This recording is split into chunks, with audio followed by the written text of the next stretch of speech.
नमस्कार दोस्तों, कुछ दिनों से सोनू निगम जी जो हैं वो कैंपेन चला रहे हैं टी सीरीज और भूषण कुमार जी के प्रति। तो इस सिलसिले में मैं ये बोलना चाहती हूँ कि टी सीरीज ने आज तक हजारों कलाकारों को ब्रेक दिया है जो कि आउटसाइडर्स हैं, जो इंडस्ट्री से नहीं जुड़े हुए। उसमें म्यूजिक डायरेक्टर्स हैं, सिंगर्स हैं, लिरिसिस्ट हैं, एक्टर्स हैं, डायरेक्टर्स हैं। मैंने खुद अपनी डायरेक्टेड फिल्म यारियां में 10 न्यू कमर्स को चांस दिया। उसमें से 4 लोग, नेहा कक्कड़, रकुलप्रीत सिंह, हिमांश कोहली और कंपोजर आर को आज बड़े हो चुके हैं। और सोनू निगम जी से मैं ये पूछना चाहूंगी कि वो बोल रहे हैं कि इंडस्ट्री में टैलेंट को सही दिशा नहीं मिलती। तो सोनू जी, आप तो लेजेंड है, आप तो बहुत बड़े कलाकार है। आपने आज तक कितने लोगों को चांस दिया है? आप तो बहुत बड़े लेजेंड है, आप तो कहीं से भी लोग, आपके पास तो कितने लोग आते होंगे कि सोनू जी हमारी मदद कर दीजिए, मेरे बेटे की मदद कर दीजिए, मेरी बच्ची की मदद कर दीजिए, हमें मिलवा दीजिए टी सीरीज में, हमें चांस दिलवा दीजिए। आप तो आज तक टी सीरीज में नहीं आए कि इसको चांस दे दो, इसको मैं, ये बहुत बड़ा टैलेंट है, इसको आप चांस दीजिए। आपने तो कभी किसी को चांस दिलवाने की बात नहीं की। आपने ना ही कोई टैलेंट आज तक इंडस्ट्री में इंट्रोड्यूस किया। तो एक बात मैं आपको बता दूं सोनू निगम जी कि सोशल मीडिया पे कैमरे के पीछे छुप के बोलना बहुत आसान है, पर आपने खुद ग्राउंड लेवल पे कितने टैलेंट को आगे बढ़ाया? किसी को भी नहीं। अपने सिवा, अपने आप को छोड़ के आपने किसी भी टैलेंट को इंडस्ट्री में चांस नहीं दिया। और आज आप हम पर ब्लेम कर रहे हैं कि हम लोगों को चांस नहीं देते, जबकि 97% लोग जो कि टी सीरीज में काम कर रहे हैं आज की डेट में, आप देख लीजिए, वो आउटसाइडर्स है, वो इंडस्ट्री किड्स नहीं है, उनका इंडस्ट्री से कोई भी लेना देना नहीं है। फिर भी हम उनको नए टैलेंट को ढूंढ रहे हैं और उनको चांस दे रहे हैं। दूसरी बात जो आपने बोली अपने वीडियो में, वो आपने ये बोली कि भूषण जी आपके पास आए और उन्होंने आपसे कहा कि भाई प्लीज मुझे बाला साहब ठाकरे से मिलवा दीजिए, प्लीज मुझे स्मिता ठाकरे से मिलवा दीजिए, प्लीज मुझे सहारा श्री से मिलवा दीजिए। मैं आप सबको ये बताना चाहती हूँ कि सोनू निगम जी खुद 5 रुपए में दिल्ली की रामलीला में गाना गाते थे। वहां से इनको स्पॉट किया गुलशन कुमार जी ने। उन्होंने इनका टैलेंट पहचाना, इनको टिकट्स दी फ्लाइट की, इनको बॉम्बे बुलाया और इनसे कहा गया कि बेटा मैं तुझे बहुत बड़ा कलाकार बनाऊंगा। आप बताइए सोनू निगम जी, आपसे ये बात कही गई कि नहीं कही गई कि आपको बहुत बड़ा कलाकार बनाएंगे? कही गई। और गुलशन जी ने आपकी इतनी एल्बम्स की, इतनी फिल्म्स की, आपको इतना इतना इतना ऊंचे मुकाम पे पहुंचाया। पर आपने क्या किया ये मैं अभी बताती हूँ। उससे पहले मैं अपने कुक शेरू को बुलाना चाहूंगी। ये शेरू है और ये शेरू, मैं तुमसे पूछना चाहती हूँ कि तुम कहाँ से हो? हाँ जी, आज ही मैं मधुबनी बिहार से हूँ। और तुम कितने साल से टी सीरीज में हो? मैं 1988 से मैं टी सीरीज में हूँ जी। तो तुम मुझे क्या बता रहे थे सोनू निगम जी को? सोनू निगम जी के बारे में मुझे मालूम है बेटा। मैं जब आप लोग नहीं थे तभी गुलशन जी ने इनको दिल्ली से बम्बई लाए थे। मैं गुलशन जी के साथ ही उस टाइम में था, गुलशन जी भी नहीं थे उस टाइम में। मैं गुलशन जी के साथ, मैं और वो लोग बम्बई में रहते थे। सोनू निगम जी आए थे, उनके पास वो ऐसे छोटी स्कूटी होती है ना, उस भी आते थे। हमने हमारे ऑफिस में वो रिसेप्शन बैठे रहते, कितना भी साहब आते थे तो उनसे मतलब मुलाकात करने, कभी कोहली जी से, कभी मुकेश वगैरह, उनसे बातें करते रहते थे। घंटों घंटों लाइन में बैठे, मतलब वो उनसे बातें करना।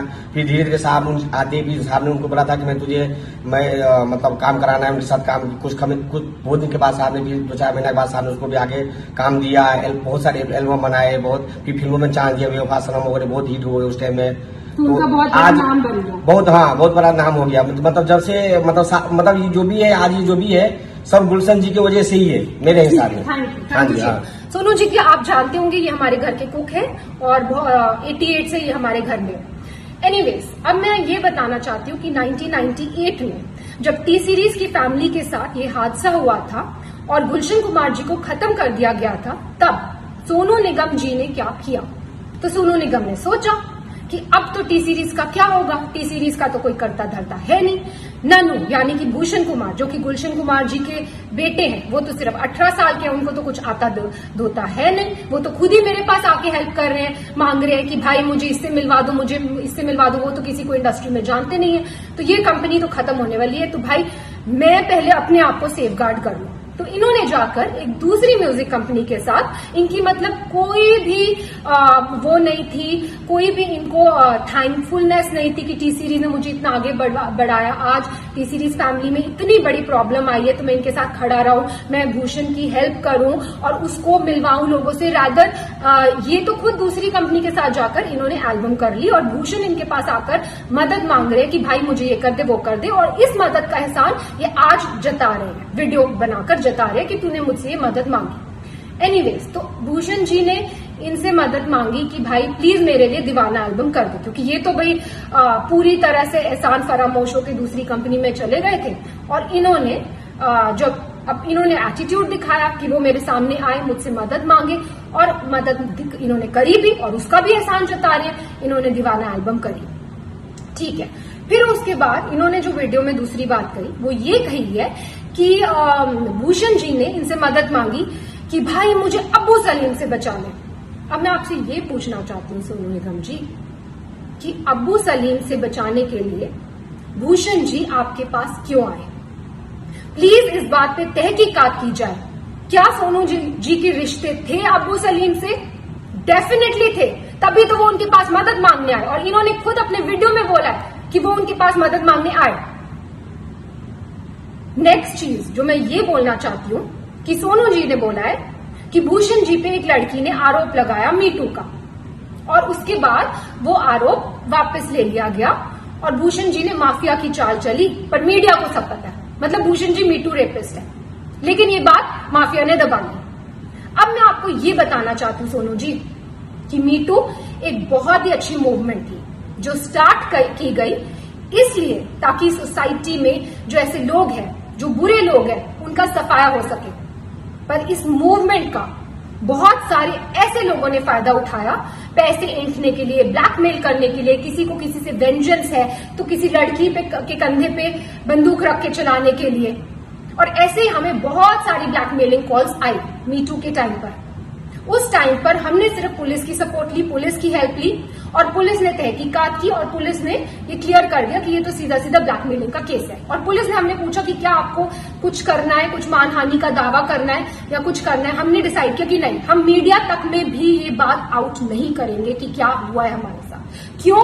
क्योंकि हम खुद किसी लड़की को डाउन क्यों करें, हम किसी लड़की को क्यों उसको इस तरह भरे बाजार में उसकी इज्जत उतारें। लेकिन उसका ऐसे बहुत सारे केसेस आए हमारे पास, और उसका फायदा आप जैसे लोग उठाते हैं। और कई लड़कियों ने एडमिट भी किया कि कई लोगों ने जो सच्चे दुश्मन है इंडस्ट्री में, उन्होंने वो पीछे थे इस मिली भगत के, लेकिन देखिए आप आज भी इसका फायदा उठा रहे। मैं पूछना चाहती हूँ सोनू निगम जी, क्या है मीटू मूवमेंट? मैं लगा दूं आप पे मीटू, तो मैं लगा दूं आप पे मीटू, बोल दो आप मीटू रेपिस्ट है, हो जाएंगे आप मीटू रेपिस्ट। तो प्लीज सोच समझ के वीडियो बनाया कीजिए, क्योंकि आपने धमकाया वीडियो में कि आप उस लड़की का वीडियो आउट कर देंगे। बेशक कीजिए, पर नेक्स्ट टाइम कोई भी वीडियो आउट करना हो, याद रखिए प्रूफ के साथ कीजिए। बिना प्रूफ के मीटू मूवमेंट का कोई मतलब ही नहीं है। और कोई भी अगर बिना प्रूफ के कोई इल्जाम लगाता है, क्योंकि जब से आपने ही अपना वीडियो ऑन किया है तब से वापस हमारे पास ब्लैकमेलिंग कॉल शुरू हो गए, वापस कई लड़कियां उठ गई हैं कि हमें तो सोनू निगम जी से इंस्पिरेशन मिल गई है, हमें आप हमें काम दो, या तो हमें आप पैसा दो, नहीं तो हम आप पर ये कर देंगे। सिर्फ ये लड़कियां ही, जो बहुत सारे सिंगर्स और खड़े हुए हैं वो कर रहे हैं, वो ऐसे ब्लैकमेल कर रहे हैं। मुझे ये वीडियो बिल्कुल भी नहीं बनाना था सोनू निगम जी, और भूषण जी ने तो मुझे स्पेशली बोला था कि हमें चुप रहना है, हमें चुप्पी साधे रखनी है। लेकिन आपने अभी भी अपनी कैंपेन बंद नहीं की। आज भी हम कोशिश करते हैं टी सीरीज से कि 80% लोग 100% लोगों को चांस दे, पर कई बार लोगों को काम नहीं मिल पाता बिकॉज सो मेनी रीजंस। किसी म्यूजिक डायरेक्टर, कोई धुन में कोई कलाकार जाता है, कोई धुन में कोई कलाकार जाता है। 80% लोगों को तो काम मिल रहा है ना मार्केट में, जो 20% लोगों को काम नहीं मिल रहा वो कोई भी शुरू हो जाएगा, कोई भी किसी पे भी आरोप लगा सकता है। तो ऐसा माहौल है। और आपने जब अपना वीडियो ऑन किया तो मैं आपको बता दूं कि मेरे साथ क्या हुआ। मेरे हस्बैंड के against death threats, social media पे डेथ थ्रेट्स, मेरे लिए रेप थ्रेट्स और मेरे बच्चे के लिए थ्रेट्स। मैं क्यों सहूं ये सब? मैं क्यों सहूं अपने बच्चे के लिए थ्रेट्स? और अभी भी आपकी कैंपेन बंद नहीं हुई है, अभी भी आपकी कैंपेन जारी है। आप इतने सारे सिंगर्स को अभी भी इकट्ठा कर रहे हैं और उनको एक गठबंधन बना रहे हैं और उनको बहका कर जिनको काम नहीं मिल रहा फॉर वट एवर रीजन्स, उनको काम इस बात में लगा रहे हैं, इस पब्लिसिटी लेने के ये मुद्दे में लगा रहे हैं कि उनके आपके साथ मिल जाए और टी सीरीज को हम कैसे खत्म कर दें, भूषण कुमार को हम कैसे खत्म कर दें।